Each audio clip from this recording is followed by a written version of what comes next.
aí a professora Rosana mencionou um aspecto que é a ascensão social dentro do próprio grupo e também uma certa especialização, quer dizer, as pessoas já vão com uma certa qualificação, por isso elas podem fazer essa migração. Isso me lembra muito aquele filme sobre Jean Charles de Menezes, que é uma situação em outro contexto, o contexto de um brasileiro, brasileiros vivendo em Londres, mas que também mostra a ascensão social de grupos imigrantes, uma certa especialização e ascensão social.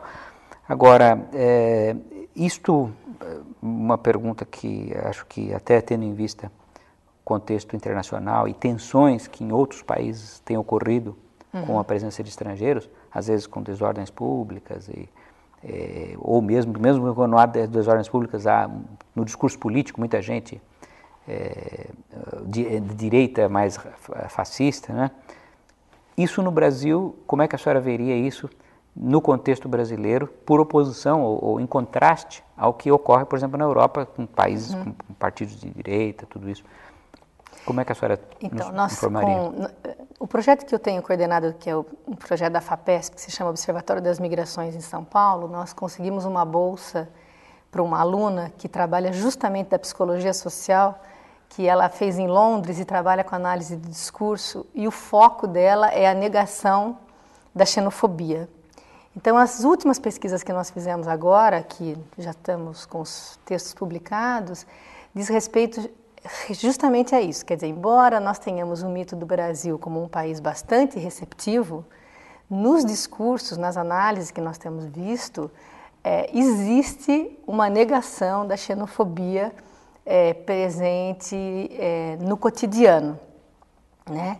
Então, dentro do próprio grupo de bolivianos, eles têm um conflito interno entre os recém-chegados, os antigos, e exaltando que os brasileiros eles são melhores que eles. Quando nós entrevistamos os brasileiros, nós vamos ver que nós temos algumas negações, né, referente a isso, da xenofobia, mas que respalda... Não, eu vejo bastante os bolivianos, mas eles estão tão distantes da minha realidade. Quer dizer, pouco interesse em entender esses processos migratórios, nessa análise de discurso, já seria uma maneira de dizer que não é um problema para nós. Né? Então, nós temos detectado, quer dizer, coisas bastante inovadoras no sentido de que, por mais que nós tenhamos uma abertura muito maior que outros países, quando a comunidade começa a se tornar mais visível, como é o caso dos bolivianos, há também alguns processos ali, particularmente nos arredores, que começa a ter um olhar para o estrangeiro como um estranho. Isso, a professora Rosana mencionou uma particularidade, que é essa questão de que dentro da comunidade, os que chegaram há muito tempo, há um certo tempo, discriminam os novos e até, num certo sentido, dizem que já são mais brasileiros. Isso me lembra outras situações históricas em que isso ocorreu.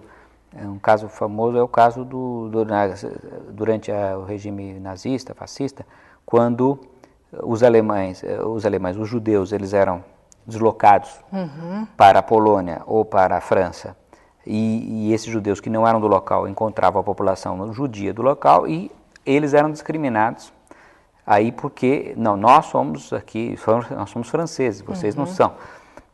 E isso, então, aonde eu quero chegar com isso é perguntar em que medida estes imigrantes um pouco mais antigos que estão aqui já não se identificam com o país, já se estão brasileiros. Como é que fica essa questão do tornar-se brasileiro ou não? Como é que fica isso no mundo globalizado? Porque, bom, na Segunda Guerra não havia muita comunicação, mas hoje em dia...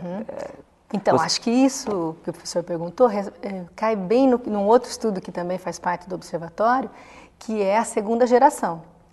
E nós fizemos também entrevistas nas escolas, porque tem escolas em São Paulo que 70% é de aluno boliviano, de segunda geração, e é uma identidade dividida. Né? É a identidade dividida entre os pais, né, e o que eles têm que enfrentar na escola. Então, a questão da negação da xenofobia, ela vai se bater muito de frente com essa segunda geração, né? Porque essa segunda geração tem os que vieram com os pais e tem os que são nascidos no Brasil, mas de qualquer maneira os mesmos nascidos ainda são considerados na comunidade, eles como bolivianos, né? Pelos brasileiros. Então é um desafio cada vez maior essa possibilidade de inserção na sociedade. Esse que tem sido, eu acho que, e não tem havido políticas sociais que acompanhem essa dinâmica desses processos migratórios. Parece que esses imigrantes são muito residuais no contexto, no nosso contexto nacional. Tendo em vista a população nacional muito grande. Exatamente, né? Então, eu acho que esses são os desafios mesmo, que nós já estamos, acho que quase já na terceira geração de bolivianos e nós ainda não conseguimos entender essa dinâmica e essa capacidade de inserção desses imigrantes na sociedade brasileira. E uma questão também que me veio se, na medida em que em alguns locais esses grupos humanos são tão importantes, se há órgãos públicos ou políticas públicas explícitas para cuidar disso. Então, no caso da cidade de São Paulo, acho que seria o mais óbvio pela dimensão. Apesar de serem 20 milhões de pessoas, não muda que é um contingente numeroso. E como é que fica essa questão das políticas públicas especificamente voltadas a isso? Há políticas, elas dão conta? Então, eu acho que assim, ainda é um desafio, porque mesmo os filhos dos imigrantes bolivianos, eles agora podem entrar na rede pública estadual de ensino, né? Então, eles podem cursar a rede estadual. Agora, a gente sabe que tem muita dificuldade na área de saúde, a gente sabe que tem muita dificuldade para eles acessarem o Bolsa Família.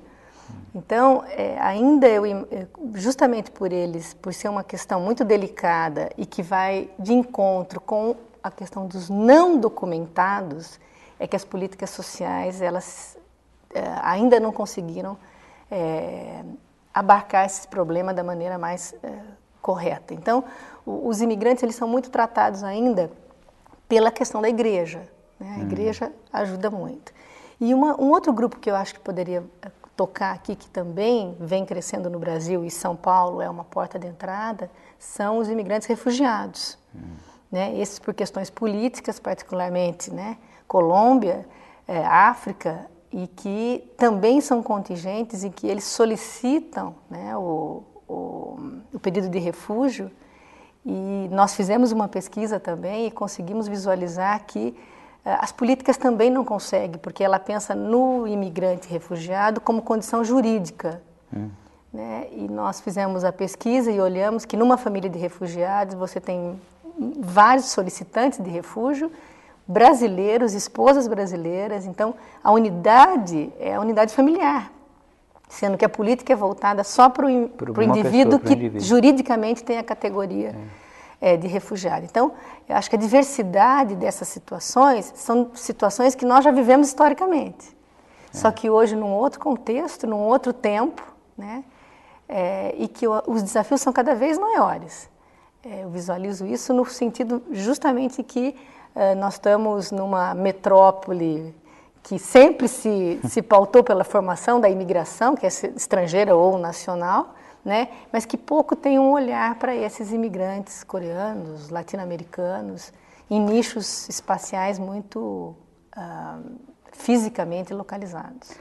Professora Rosana, queria agradecer muito, dizer que o nosso público seguramente ficou muito bem impressionado com essa descrição que a senhora nos deu do tema, então eu queria agradecer muito.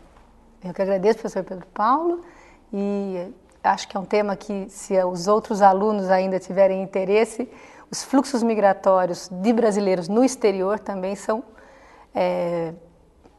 têm aumentado com uma dinâmica que requer estudos mais minuciosos, né, tanto na entrada como na saída desses imigrantes. Muito obrigada. Com certeza, obrigada. professor. Muito obrigado e convido a todos, então, ao próximo Diálogo Sem Fronteira.